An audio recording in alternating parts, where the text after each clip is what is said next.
তো মেয়ের জন্য নুডলস বানাবো আর আমি হচ্ছে পিঠা বানাবো।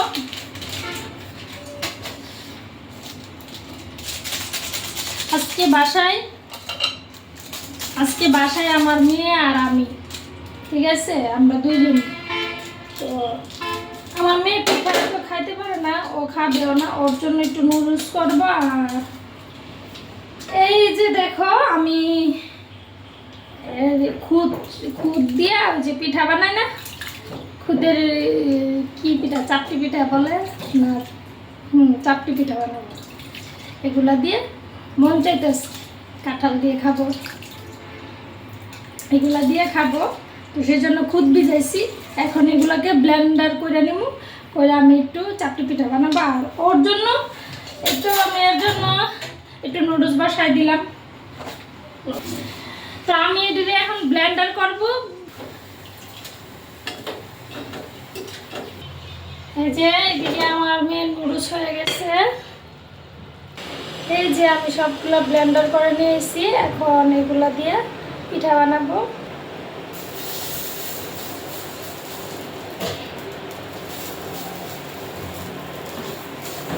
এদিকে আমার পিঠাটা হইতে হইতে আমি কাঁঠালের কুশগুলো একটু রেডি করি, কাঁঠালটারে ভাঙ্গি। তো দেখি আমার পিঠাটা হয় কিনা। বিসমিল্লাহ। এই যে মাশাআল্লাহ সুন্দর হয়েছে। আসলে আমি পিঠা এত বানাইতে পারি না, কিন্তু হয়ে গেছে তো সুন্দর। আচ্ছা যাক, পিঠাটা সুন্দর হয়েছে।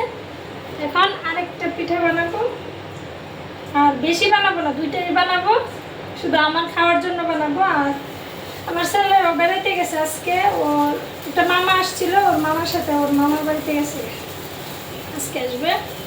মেয়েকে তো নুডলস করে দিলাম। ওরে বাবা, এই দুইটা পিঠাই খাইতে পারবো কিনা জানি না, এত গরম রান্নাঘরে। সুন্দর হয়েছে পিঠা, মাশাআল্লাহ। আমি যে এত ভালো পিঠা বানাইতে পারি, আমি নিজেও জানি না। আমার পিঠা যে এত ভালো হয়, কেমনে সম্ভব এত ভালো পিঠা, আল্লাহ। তো আমার এই পিঠাটা হয়ে গেছে গা, শেষ। এই যে মাশাআল্লাহ খুব সুন্দর হয়েছে। এখন আমি তো নাস্তা খাবো পিঠা দিয়া। এগুলো আসলে শুটকি ভর্তা দিয়েও অনেক মজা লাগে, তো ভর্তা এখন বানাইতে পারতাম না, এই জন্য।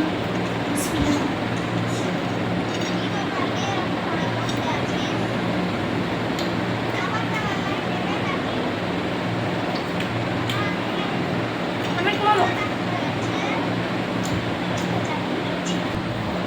বাবা।